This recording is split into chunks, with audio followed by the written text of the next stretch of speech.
We know there are many of us in spirit who are homesick, who are have the blessed opportunity to be in Iowa. As I've been told, if you're not stuck when you're in Iowa, you just have an opportunity to spend time.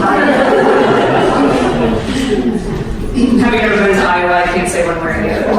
Anyway, this summer, I'm going to Iowa with the gay sailors. Apparently, I just signed myself up. All right, well, I would like to stick to our time, and we're going to get started. It's 11:47, and I have for us to meet for an hour, so we'll convene until 12:47. So good morning, thank you for being here. I'm hopeful that this will be a powerful discussion for us. In your hands you have an agenda and a behavioral covenant. The covenant will be addressed by our facilitator, Ken Stewart, momentarily, and you'll see pieces of it up on the screen for your reminder. As I wrote in my newsletter article, the purpose of this congregational conversation is for us to take the opportunity to discuss some of the changes that have taken place in the last 6-7 months and address any concerns. The conversation will last a total of an hour. Carol will open us up with prayer, and Ken will go over the covenant for our conversation. Then I'll lay out some thoughts about the last 6 months. That'll take about 15 minutes. And I'll also talk a little bit about how faith communities navigate change, because it's different for a community than it is for the individual. Our time will conclude with some sacred conversation, and there will be ample time for questions, so please reserve them for the last 35 minutes. All are welcome to participate in this conversation respectfully. Just a reminder, because we just filled out my evaluation, this is not a part of my annual evaluation. This is an unrelated event that was sparked by a conversation that I had with council. And so this conversation should stick to the topics at hand. So that being said, any questions before we begin? Okay, so just so you know, I have members of the Pastoral Relations Committee who are the liaison between the congregation and myself, sitting up here, Connie, Drea, and Joanne. Carol is also a member of the PRC. She'll be sitting in the back, sort of keeping time and keeping an eye on things. And then council members are in the first 2, 3, 4 rows of, they sort of follow directions, it's fine. First 2, 3, 4 rows, intermingled with some other folks as a way to show their solidarity and support for this gathering, and also so that they're easily accessible should I need to ask one of them to answer a question. So just so you know who's in the room and why there are these 3 lovely women sitting up front, that is why. So now I'm going to turn it over to Carol. I invite us all to take a deep breath.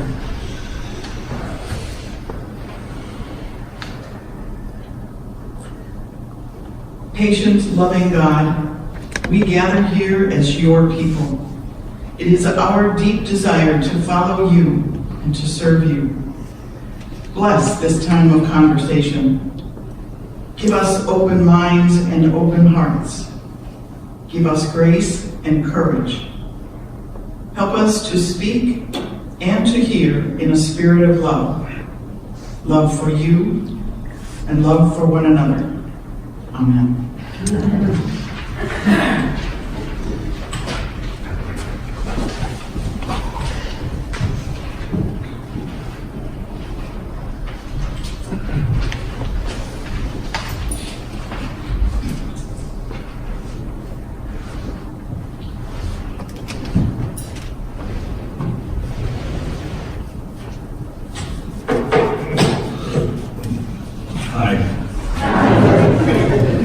I'm Ken Stewart, and I'm up here not because I'm self-important. I think that's self-evident.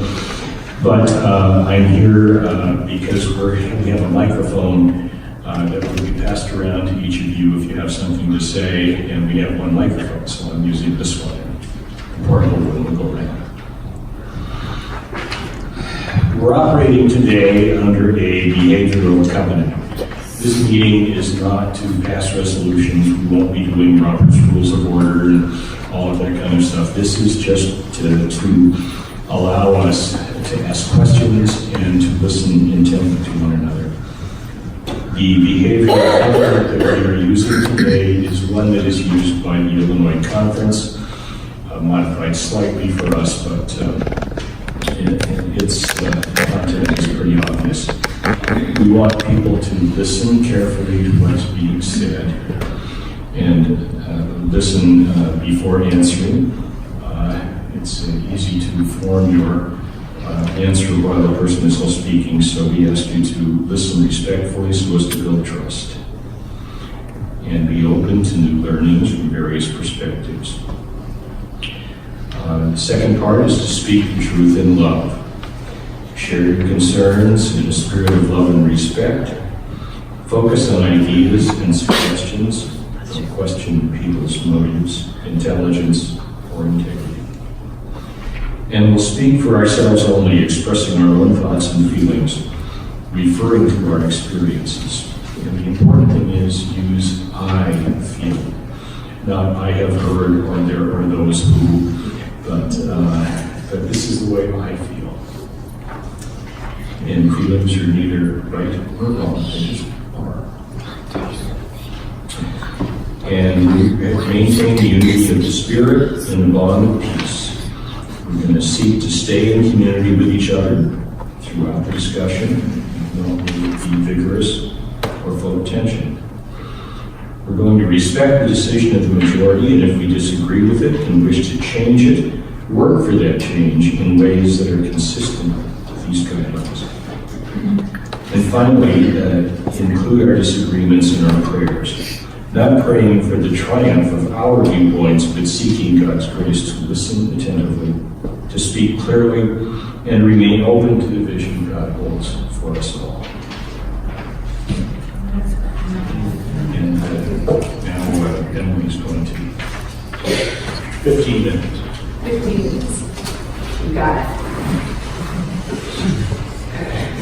So I just want to begin by saying, we are having this conversation because I love this congregation, and I care for the well-being of this community to which I've been called. I firmly believe that we are called to do ministry together in this place and at this time.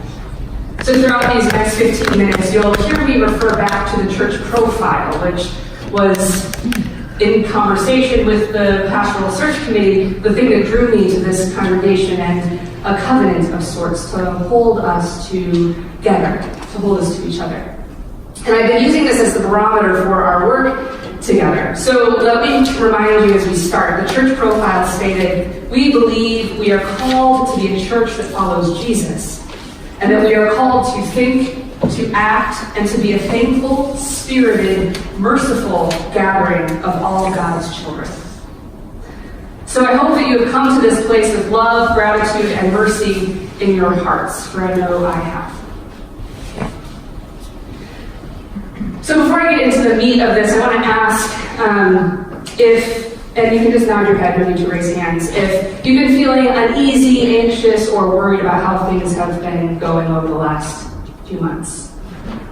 There's some anxious, yeah, okay. Yeah, I sensed that. And I've heard about it. And it became clear to me in November that some events needed to be addressed just by truth-telling.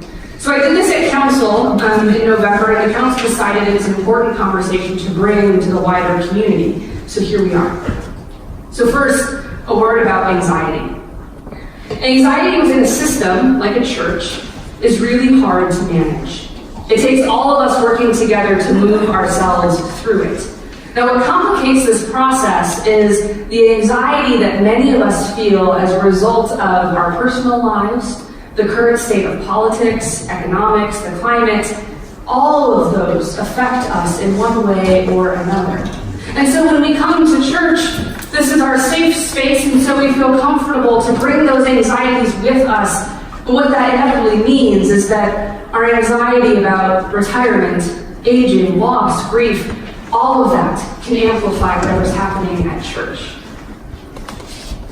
So for example, like a complaint about, this is off the top of my head, a complaint about a moment in worship might not actually be about the thing that happened in worship. It might be about an emotional significance that thing has for you from 50 years back. right? And it's valid. The concern is valid, but it's also a recognition of the anxiety that lives within us. So this is an important thing to keep in mind. So in addition to this anxiety, now that we've named it, ideally that takes some of the power away from it. There are 5 things that I need to name, truths that need to be heard. The first, Ron Holka's death on June 2nd was a huge loss for this community. And my being on parental leave meant that I didn't get to wade through the muddy waters of grief with you all. Some people felt hurt and saddened that I couldn't preside over his funeral. Now, while I'm not sorry I was on leave with my newborn twins, I am sorry that we didn't get to do that grief work together more immediately. I think his death has impacted us in more ways than we can know. And we're still discovering some of those these days. Number 2, the PADS decision was hard. Even though it was several years in the making, it felt sudden to this community because we needed to abide by man-made timelines, the timeline set by Journeys. It also happened congruent to our grief with Ron. And that was just a simply hard conversation to have because not everyone was on the same page about how the issues impacted the congregation. And because it affects a population close to our hearts. I also made a mistake in the decision process. I remained quiet during the process because A, I believe I didn't have enough history with this congregation to know which way, one way or the other. And I didn't say anything because to me, it was a congregational decision. Now, the mistake was, since then, I have come to realize that I should have told you all why I wasn't saying anything. I just stepped back and let the congregation make the decision, which to some was perceived as a lack of support. PADS is a ministry that we are engaged in. I would be supportive of it if it is a ministry with which we continue to engage. It just happened to be that it felt like an important congregational decision to be made, and so I took myself out of the equation. I believe that was the right call. It was not appropriate, or it was a mistake to not just tell you that from the get-go. Number 3, the playground was rolled out poorly, period. It just was. We are all on board with that. The Building Strategic Planning Ministry and I are completely aware, and we have discussed it day in and day out. We are trying to learn how to best include children in worship. Maybe this is it, maybe it isn't. Given our space, this probably isn't it. However, what the playground represents is a larger conversation about the vision that we have for the faith formation of our children. It is just an indicator of what we are trying to discern as a community of how to include worship, children in worship, how we want them to be an active participant in our church community.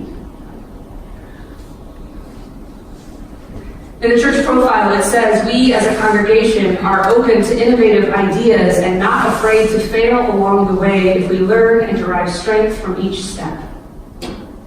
This was a misstep, and so we're learning. And the committee and I hope that you can offer us some grace and forgiveness in this process. Number 4.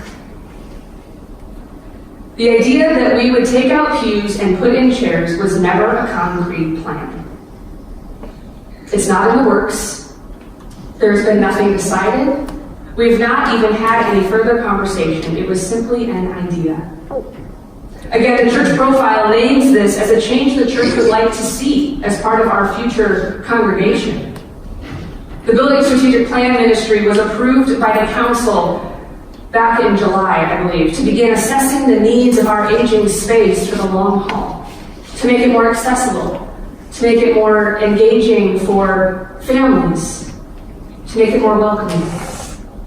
There will be much discussion about the changes before they happen, and I'm sure that the sudden implementation of the playgrounds hampered increase a sense of anxiety about any other changes that this committee might make. And I get that, and that's a totally valid feeling. And we all understand that. We talked about that this last week, that probably set the precedent. But I promise there have been good intentions behind each step. Lastly, the resignation of Nancy Pardo and Noreen Clement announcing her retirement have also come at what feels like an already anxious time. And I can promise you they're both leaving on good terms. The Personnel Committee is hard at work engaging in the search and hiring process. The work is going well and things are going smoothly. We will update you as soon as we have any updates. I invite you to take a deep breath. That's a lot. It's a lot to hold, it's a lot to process, and I totally get that. These 5 things have caused a lot of anxiety among us. So that just needs to be stated. These changes have felt like they have come hard and fast. And as someone who has gone on parental leave for 6 weeks, I feel it too. It's hard to work through, it's hard not to dwell on it. It's hard not to worry about what's happening to our community of faith or our individual places among it. And it's easy to want to look for someone to blame. But change is unavoidable, right? Change happens in our lives all the time. It happens in communities, it happens at work. Change is unavoidable. So it's up to each of us to determine how we handle change and talk as a community about how we seek to handle change going forward. So let's talk about change for a minute. I want to show you 2 graphs. I shared these with the council. This first is a graph about change under typical circumstances. See how at the beginning of time over here, which in this case is my tenure, about 15 months ago, this is how it happens in every church, more or less. Sorry, let me get it right. There are, with any influx of newness, right, so a new pastor, there are people who are ready to jump on board and make changes and do the new thing. There are some folks who are ready to ease into the change. And then there's this, and then there's a significant number of folks that want to stick with the old ways of doing things, which is totally normal and fine. And as time goes on then, things start to shift, right? And this newness can look like all kinds of things. You've seen it, when Rex was here, when other pastors have been here, when Jeffrey was here. Things start to shift, and eventually we go through this period of change and growth, and it looks different come whatever this end time is, right? Okay, so here's the second graph. Sorry, that's okay. Thanks. This is what happens when this is what it looks like when something major happens, like Ron's death or the implementation of the playground. And in our case, both things at the same time. So what happens is this line is thrust straight upward, and it becomes vertical, which means that we sort of come to a screeching halt, right? And suddenly we are all in the mess of change together. Sure. We are all in the mess of change together, and it takes us a lot longer to get to any semblance of newness. This shows that when any type of big change occurs, that we sort of get stuck together and end up feeling really uncomfortable in the midst of the change. So, for example, Ron's death shifted things in a dramatic way. It led us to a conversation about pads, it created new responsibilities for buildings and grounds members, and it made us scramble to learn some stuff about the building that a lot of us didn't know. So this means it'll take us a little while longer to adjust to any of the newness that we might be experiencing. I didn't come to this realization until November. So I recognize that I wasn't as tender with minor changes as I could have been. Thank you.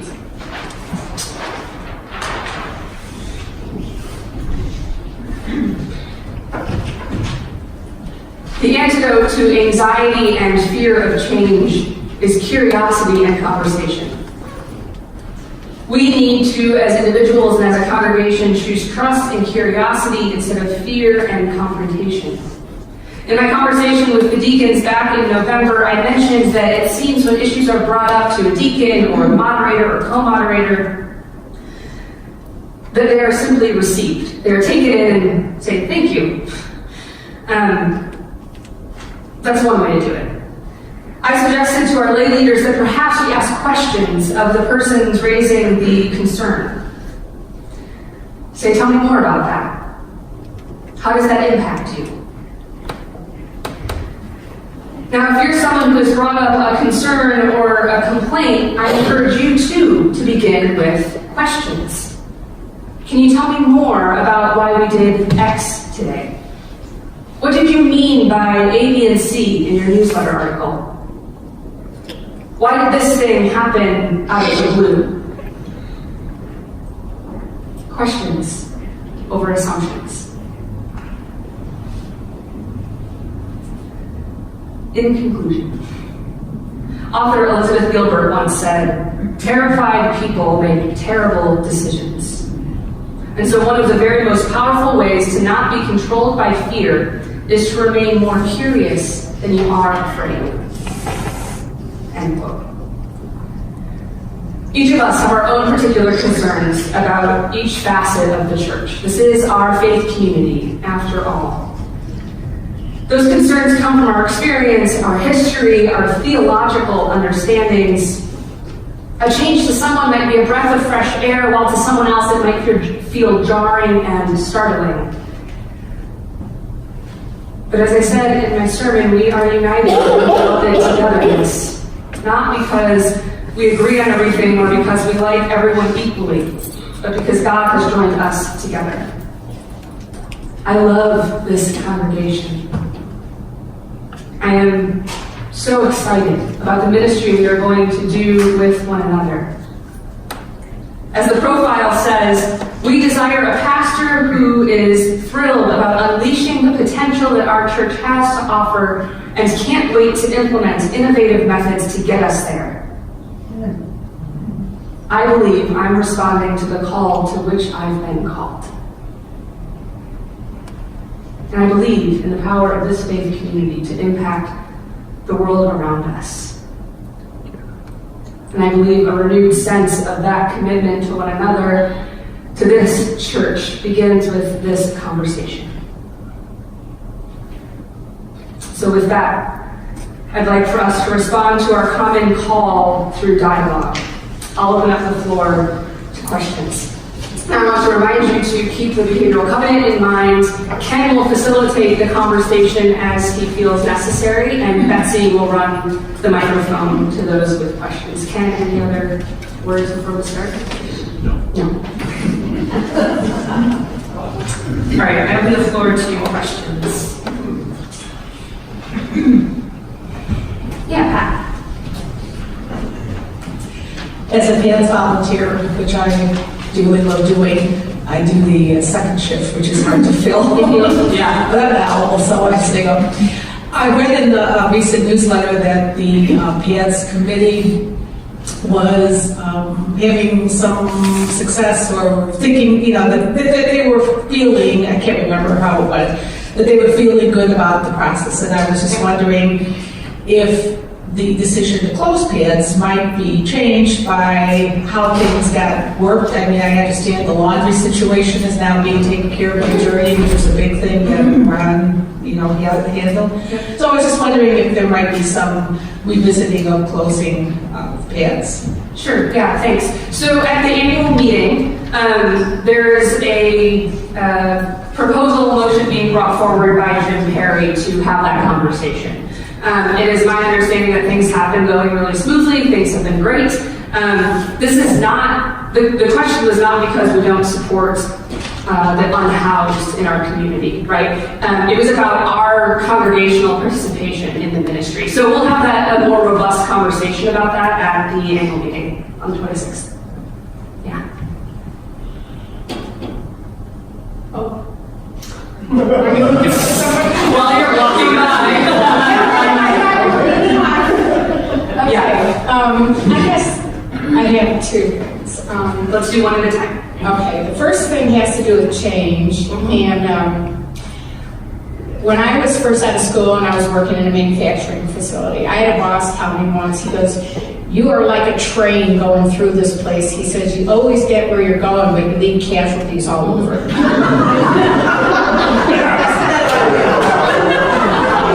Yes, you're that was a big learning piece for me. Obviously, what I eventually learned was that if everybody's not on board when you get to point B from point A, then you failed. Okay, it's not a success just getting there. It's a success if you've brought everybody with you.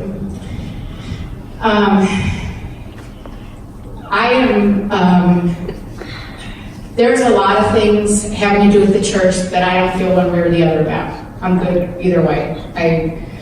There's just, you can't, that's how I feel. However anybody else wants to do it is fine with me. But the thing that is very hurtful to me is when we have left some people behind. The church was started, 59 years ago, I guess, and there are people that have been here for a very long time that built this church. And they need to be listened to just as much as everyone else. Not everybody's as outspoken as maybe me or whatever, but they need to be listened to. And what I was hurt by very deeply was somebody leaving the church, and it had to do with not just the program, but other things, and wasn't speaking up. And, I made an appointment with you, and I sat down and talked to you.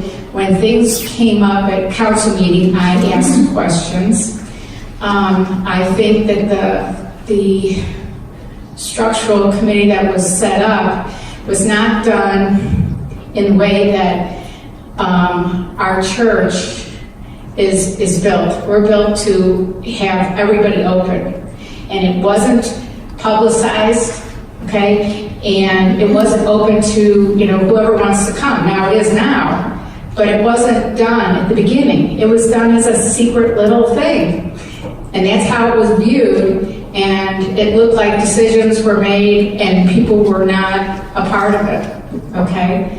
That's how I feel, okay? And I feel that we've left some people behind because of those kind of things, okay? Everybody should have a voice. Council makes decisions, but we should always get feedback for changes that are going to occur that really affect us. We should get feedback from the congregation in a meeting like this before we go forward with something. Because then at least people have said how they feel about it, instead of it just being done and it's inevitable kind of thing. And then the third thing I think is, because we were talking about chairs in the congregation, I think everybody has this idea of those metal chairs in the basement. Okay. Because once you say something, that's people, they come up with, ideas in their head. And I know from a couple weeks ago, my aunt's funeral down in Southern Illinois, I walked in, I almost had a heart attack because what was a traditional German church with red carpeting and red velvet on the pews, they had completely removed and put in some amazing seating areas. They are not chairs, but they are seating that makes it much easier to manage, and it was very comfortable. I think the mistake is using the word chairs, putting it out there, and then everybody gets upset. And that's the mistake. Sorry. So is there a question you'd like me to respond to, or? No. Okay. Yeah, just making those things. Okay. So, okay. And I want to clarify one thing, though. I heard you say it was done as a secret, talking about the BSP, the Village Strategic Plan Ministry, that it was done as a secret little group, and that's how you felt. Those are two different things, and it wasn't meant to be secret. So the council has the authority to create ministries and approve ministries. And there are some ministries that are designed to have specific skill sets on them. And so that was one of the things that we had hoped for this ministry team, is that we would have folks with, like Ralph and Dave Kitchka, who have building knowledge, and folks who have worship space knowledge, and Megan, who has music in mind for the space. So we do have the obligation to include people on a ministry that are well equipped for that ministry team. Now, you're right, we didn't open it up to the wider community because if there are 20 people on that committee, nothing will ever get done. And so the ideal was we have this committee, and as we go, we will open it up to conversation depending on how we think about where we're going to go next. So that being said, that didn't happen with the playground, and that was a mistake. And quite frankly, we're done talking about it being a mistake. It was a mistake, and we acknowledge that, and we want to move forward from that. And also, it is open to anyone who wants to come and be on it, and it just wasn't made public knowledge. And that was a communication misstep, absolutely. But I just wanted to clarify the difference between what was done and what was the feeling. Yes. Thanks very much. I have a couple of things. One, I was on the search committee that selected Emily, and I told Emily from the time we met for dinner one night that I am surely convinced that the Holy Spirit brought her to us. And I am convinced of that. Sometimes I'm going in my prayer saying, okay, Holy Spirit, would you explain this a little more to me? But I truly believe you were brought to us. I think the search committee was in serious error, and not just with you, but even with Rex, in that we did not sit down and go over a history with you and to get you involved with some of the older members so you know how we evolved from our very beginning and why we evolved. That's important. It bothers me very much, and I think it was on your evaluation sheet, it bothers me very much that we only have a lunch and orientation now. Used to be a 4-week orientation in which you learned about UCC, you learned about conference and association, you learned about this church, and most importantly, and this is where it's beginning to surface, you learned about stewardship. We spent a whole hour and a half on stewardship and our direction. And I think the idea there was that as we joined the church, we came together as a family in which we respected each other, but we also had a common goal, and we worked for that goal, and everybody was involved. And I don't feel that's happening now. I will pick up on what Sandy said. It really hurts me to see some of our members leaving, and we lost 7 that I know of. I hope we can regain them. I hope that I was hoping that they might be here for this meeting, and that we kind of get an understanding. But I spent more than half my life in this church, and I'm old, so that's a long time. But I'm not going to give up. You have come to us for a reason, and it is up to us to work together. But we cannot lose sight of the fact. I cannot lose it. Is that right? The way I'm supposed to do it, Ken? I cannot lose this. That we are a Christian community, and that is our very foundation. And if we work off of that, we will be successful. We may stumble, but we will be successful. Is there a question you'd like me to address, or are they thoughts? That was thought. Okay. You had thoughts and questions? Yes, I just wanted to check. Yeah, Jeff. And we'll just, these are just thoughts I've had over the past, more than 7 months. And it's from change, and I've been used to change throughout my corporate life. I understand how that works. We talk about it in the interim transition period. Change is going to be painful. Hey, how you doing? Welcome, Bruce. And we also know, too, that when we move forward with change, there are going to be things that people really embrace, and there are going to be things that people are like, I just don't get it, or I'm not in, or whatever the case would be. I think, hopefully, during that interim process, we recognize whenever we move forward, we're going to see people come in new to our congregation, and unfortunately, long-held close friends will say this is no longer for us, and they will find another place that fits them well. I think it's painful for everybody to go through those things, but I just that's going to be part of change no matter what it is, whether it's church or family or whatever.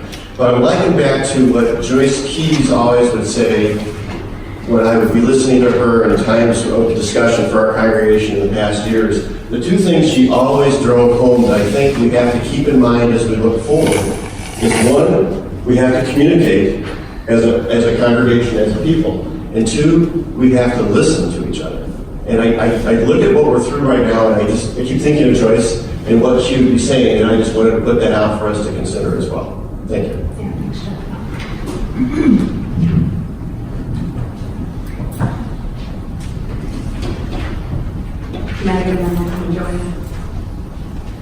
These are comments and observations from what others have said. I'll take the last one first, Jeff's comment. When there are members that are in the process of leaving, we should never just let them go. There are people that are skunks when they leave, and they spray all over the place, and you know darn well what's bothering them. But there are others who are turtles who just quietly leave. And it's really sad when that happens, and that behavior can be interrupted. And so if you ever sense that there is someone in the process of leaving, they've said something to you, or you know by their behaviors that they are in the process of leaving, you need to let Pastor Emmerly know as quickly as possible, and that the two of you can strategize whether you are the person that says something that Pastor Emmerly does, but don't let that behavior continue, because it is absolutely interruptible. Changes can be made. I can attest to that in other congregational settings that I've been in. The second is about change. I bet you all know what a mobile is. It's this thing, you know, we make them down in Sunday school all the time, where you have strings with different things touching them or hanging from like a coat hanger or whatever. Different layers, levels. And what happens with the mobile, if you touch it in one place, it kind of rocks everything around. And that's what happens in organizations, particularly in the faith community, because we are, by nature, interconnected. And when one thing starts to change, it will affect other things as well. And so I would offer to you to consider that the kingdom of God will not come to this congregation if lots of change happens at once or one after another. But that if we go slow enough to allow that mobile to adjust to whatever change is occurring before we tackle something else, that may be more comfortable for a congregation full of a variety of ages and length of commitment to this congregation and experiences both in the work and in the community, all kinds of things. But to slow the pace down, to consider what effect one thing has on everything else. Because if we fail as a congregation, and that's both members and leaders, to address what the long-term effect is, we'll always be trying to adjust that mobile. So just observation. Thank you. Well, I just want to make one comment based on Meg's comment and a couple of others about something that we talked about at the Building Strategic Plan Ministry meeting this week. I had a big learning about a month ago. That was weird. about process over outcome. Process over outcome. And that's probably familiar to a lot of you in business settings, and it is something that I've always been aware of, but never to the degree to which I'm aware of it now. And one of the things that happened, I think, this last year is because I was on leave, as it goes, stuff happens when someone's, if I'm not here, stuff happens, and then I come back and things have been different, right? Things happen over a 6-week period. So that to me interrupted my process of understanding where we were and how we were moving. And coming back with baby brain doesn't help that. But one of the things that I hope that we can continue moving forward is really every committee paying attention to process over outcome. Because we know that if we get to the outcome, like Sandy said, and it isn't what, and it's what, a group of people wanted, regardless of what the process looked like, if it wasn't done well, nothing went well about that whole thing, right? That's not the most fluid way to say that. But so the hope is that moving forward, we will pay far more attention to process than outcome, so that we have a common understanding of what's happening and we've communicated well enough so that everyone's on board moving forward. So that is something that the council and I will be working through, talking about at the Deacons Retreat, and we will continue to implement in all of our ministries. Any other comments, questions? Yeah, Joey. I can probably speak without it. Please speak. We'll do the official one. I hear several concerns common in the comments thus far. So I will speak briefly and then pose a question, if I may, Pastor. Please. I hear concern about communication. Perception is reality, and it may not be what's really happening. My professional experience tells me that change does not equate with progress or improvement. And as you alluded to, and May also, several others, we need to know the whys and the becauses. And it comes back to communication. And I heard 2 levels of communication across the community, but also the key interpersonal communication. And I see that as a personal challenge to me, perhaps because I'm on the Pastoral Relations Committee and we serve as a triangular form, pastor, committee, congregation. It's a closed loop of communication. I like to make iMessages, so I'll pick here. My SOJ friend here, Friends of Social Justice. I think it's important that we not triangulate, and I say, parking lot conversation, and this is my gripe. Did you notice that? And you know what? It comes down to our own faith base, I think, and our own strength of our commitments as a member of a faith community. So if I hear someone register complaint or concern, I try to rephrase that and say, am I hearing what I think you're saying? Am I hearing it? And again, your questions, ask questions. And as a committee person designated to maintain community-wide communication, I wouldn't keep that question within myself. I would refer to Pastor Emily. She's our worship leader. She's our called pastor. So even though I honor your comment and we understand each other and we have some Q&A between ourselves, ultimately the issue of concern needs to go to our pastor. So here's my pointed question. How can we as a congregation develop those trust issues for interpersonal key communication and also improve community-wide communication? Because I don't think anybody has burning issues deep inside, but it's more concerns about the process, as you have said, and perhaps not the outcome that we perceived. So how may we as individuals as well as the congregation perhaps work on developing those interpersonal skills and improving perhaps the communication amongst ourselves as a community-wide.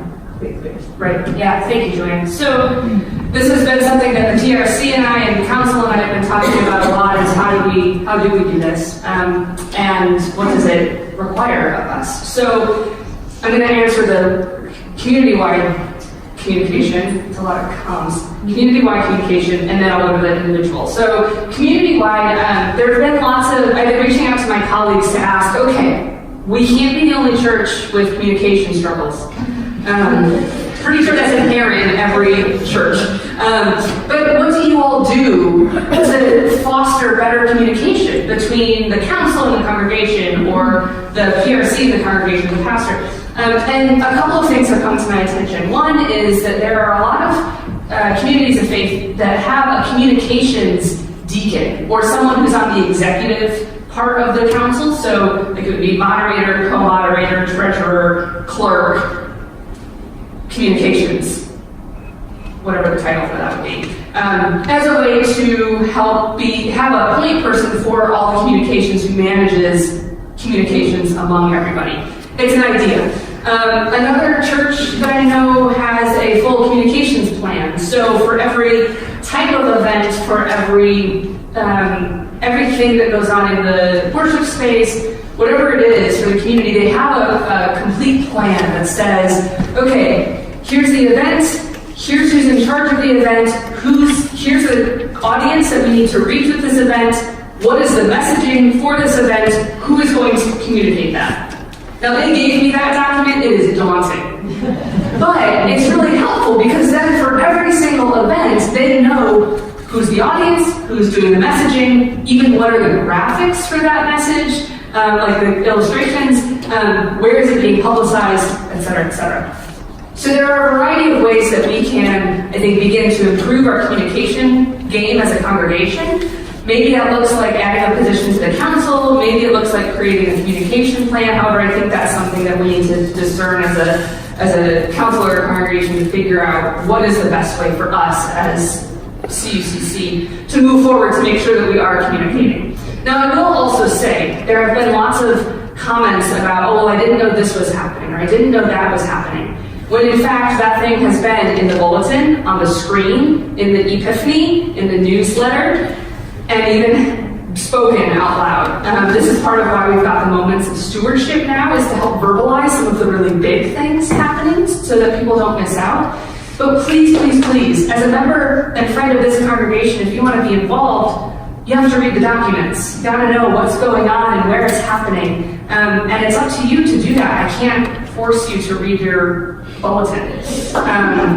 That wouldn't be pretty, I don't think. So, and you know, the announcements scroll on the screen. We try to adapt for all kinds of learning needs. So we've got folks who are audio learners. We have folks who are visual learners, who are kinesthetic learners, who learn by doing. We are trying to meet the needs of a diverse population. And that is why there are so many ways in which we try to communicate and do worship and a variety of other things. So that's my community-wide communication. Does that get at that? Thank you. Okay. So there are ideas, and we need to discern that. Individually, I don't know if we need to have like a retreat or a workshop or something. We all have had interpersonal communication experiences in our lives. And for some reason at church, because it's a safe space, we feel like we can go around and sort of nitpick little things with other people without telling the person whom it directly impacts. Now, I get that it's hard to come up to me, for example, because I haven't heard most of the comments and concerns directly. I've maybe heard, I'll give you a ratio, 20% out of 100. No one comes to me with complaints. Sandy 8 does. I came to you with concerns. Yes, concerns, right, yeah. That's both. All of it. All the rules. Yes. You came to me with concerns. Right, and there are a few people who have come to me with concerns, but by and large, I have heard it through other means. conversations. And I don't take anonymous feedback. That's a rule of mine. I don't take anonymous feedback. So if you want to be heard, if you want to express a concern or a curiosity or wondering about something that's been going on, please feel free to ask me. Or talk to the deacon and then let's have a conversation about it. We're a community of faith, we're a family, right? I mean, that's what I hear, is that we're family. And if we really are, and I know families fight, not every family gets along great, but it's human nature to have concerns, and it's human nature to be concerned enough to do something about it. And so my hope is that in doing something about your concern, it wouldn't be a parking lot conversation or in the corner during fellowship hour. And if you bring it up to the moderator, or the co-moderator, or the deacon of that ministry to which the concern belongs, know that they're going to bring it to me. But my hope is that you would feel comfortable enough to bring it to me to begin with. Because I would like to understand what's going on. I didn't know there are 7 people leaving. Only one person has told me that about themselves, that they're leaving. 6 other people, I don't know who they are. And if I don't know who they are, I can't do anything about it until I've noticed they've been gone for a full month. And that might be too late. So if we're really invested in this community, we have to have honest, authentic communication with each other that starts from a place of grace and love and concern and not confrontation and fear and anxiety. I know that what's happening in the world and in our individual lives is amping all of this up. I get that. And I feel that. And as your pastor, I'm attuned to that. I'm your pastor. And I hope that you can come to me with those individual concerns. And there are all kinds of workshops for communication. So if we need to do that, we can do that too. And I'm always happy to do that. So, does that answer your question? Thanks. Sure, Joanne. What's your follow-up? This is so tough, I think, for human beings in general, but how Thank you. tough for all human beings. Yeah. It's just in our nature. Yeah. How do we as a faith community learn that a difference of opinion does not equate to adversarial and confrontational behavior? Yeah. And we pride ourselves in the congregational tradition that democracy rules, we compromise, and then we go forward with a decision. Mm-hmm. But how do we learn that, Pastor? I hear that. And it's something I confess I bring baggage from my other church experiences. So how do we learn that? I think that is so key to the nugget of our health as a faith community. Yeah. Boy, that's a really good question. One of the things that they don't teach you in seminary is psychology. I wish they did. Trying to understand how. What's that quote? Be kind to everyone you meet, for each person is facing a hard battle. I think it takes a lot more empathy. I think it takes coming to each other with a sense of sincere concern for the other person's well-being.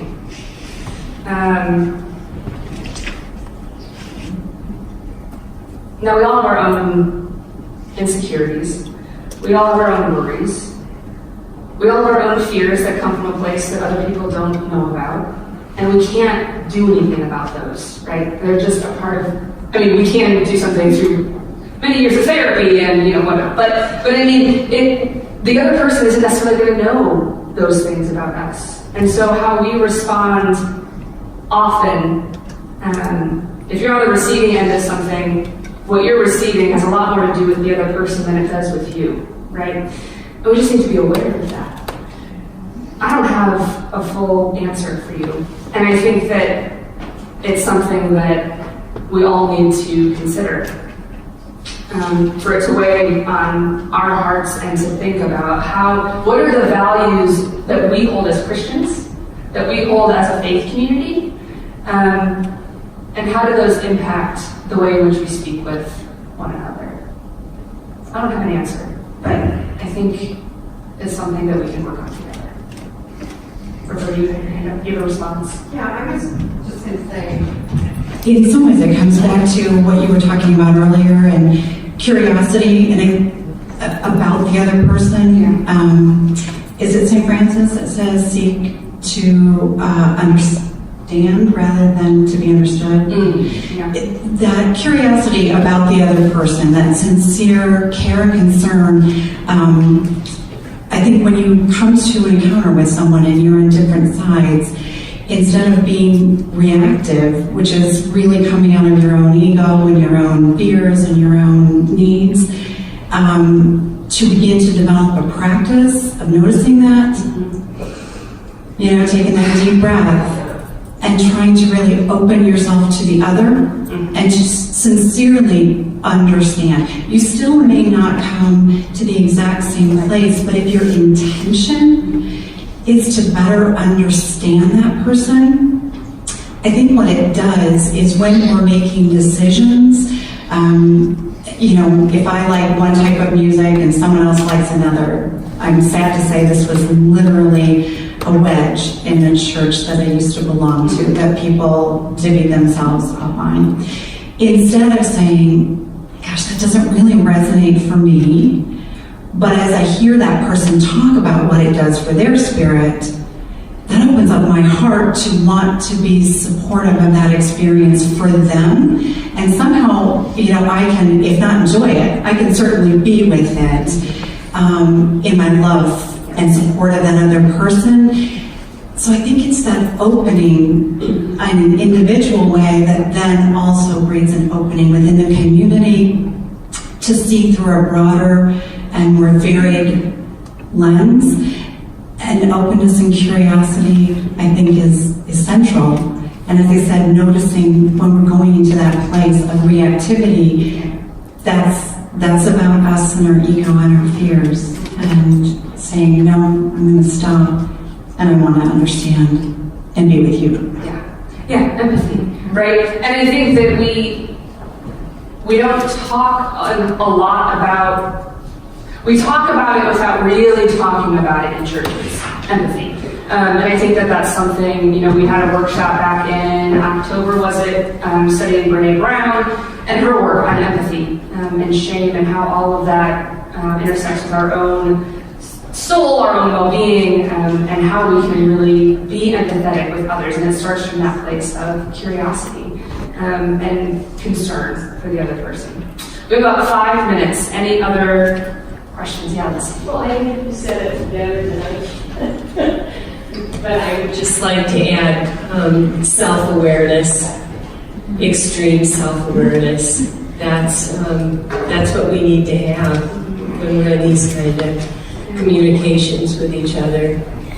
And I think when we become more aware of what's going on within us, when we talk about these things, that we will be better able to talk with somebody else with empathy.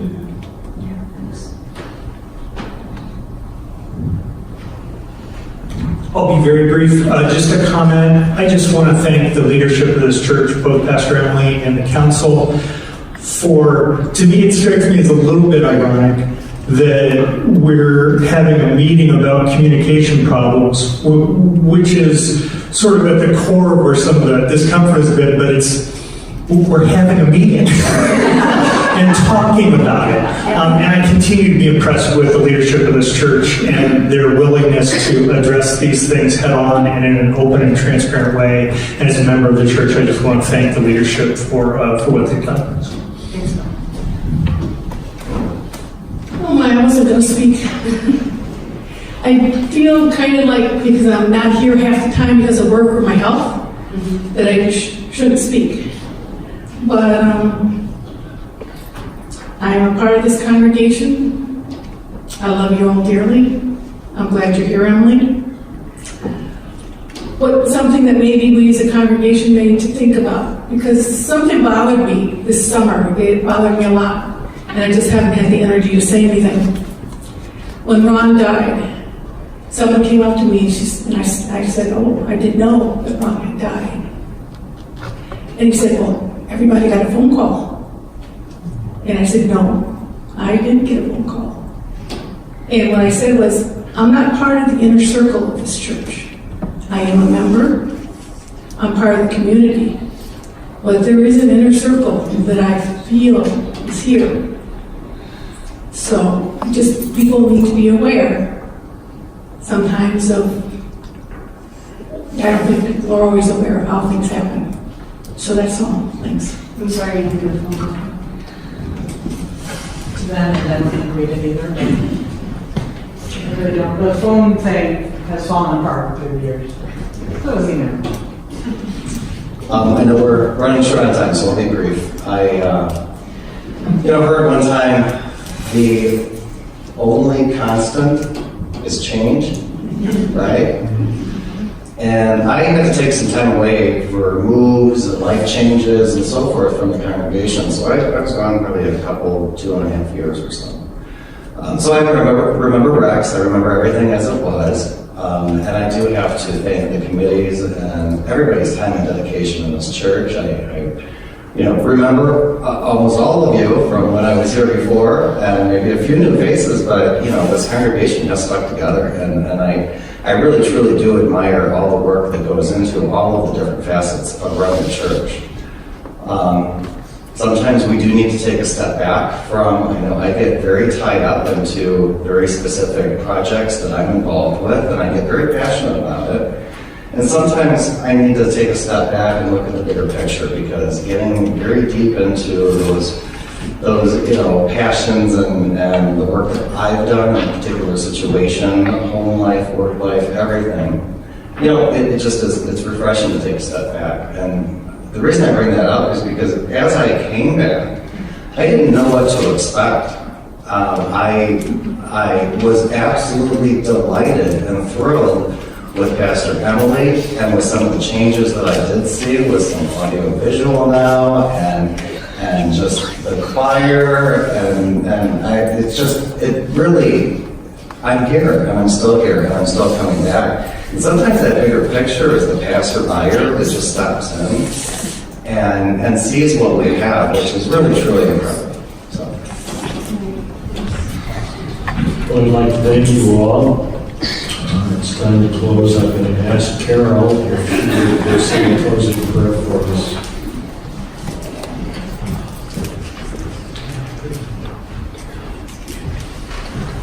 I invite you to take a deep breath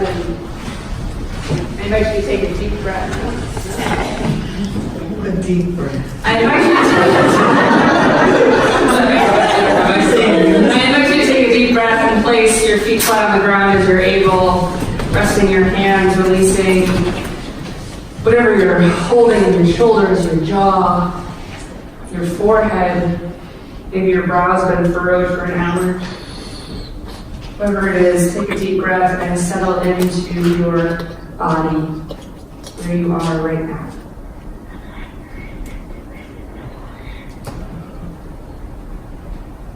Patient, loving God, we give you thanks for your presence in this conversation. We are grateful for every voice, whether spoken aloud or not. As we depart this place, embrace each one, God. Enfold us in your grace, your love, your peace. And lead us in your unimaginable love. Amen. Thank you again for being here, and know that there was